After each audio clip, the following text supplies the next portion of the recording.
Siamo in compagnia con il tecnico Sergio Pulset del Novara 6-0, un risultato pesante. Il primo tempo avete tenuto bene testa, poi il secondo tempo questo centro è venuto fuori alla distanza, è una sconfitta un po' pesante insomma. Sì, buonasera a tutti. La prima cosa che devo dire è chiedere scusa alla società perché non abbiamo stato all'altezza di la 1, neanche della società. E quando una squadra come Viareggio gioca l'hockey che ha giocato oggi, che è stato un hockey di alto livello, e tu non stai all'altezza, puoi perdere 6-0 o anche 15-0.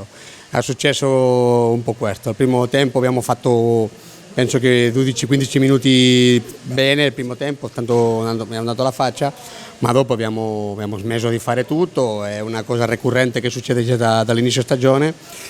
I giocatori non riescono a fare quello che ci lavora e diventa problematico perché la 1 è molto pesante. All'andata avevate però recuperato questo 2-0 sul 2 pari, quindi insomma c'era anche il carattere insomma. Sì, all'andata è stato un po' diverso, all'andata mancavano penso 6 minuti, eravamo indietro di 0-2 e non era giusto, non era meritato, perché penso che abbiamo giocato meglio noi, ma l'abbiamo fatto un pareggio che è sicuramente andato bene per i due, ma oggi secondo me la squadra non è stata a livello all'altezza di la 1, neanche di una società che le sostiene sempre indietro.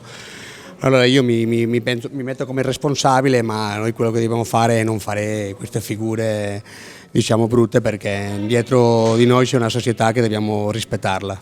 Grazie della sua sincerità, spontaneità, sportività, buon viaggio, ben rientro a Novara e in bocca al lupo insomma per tutto. Grazie.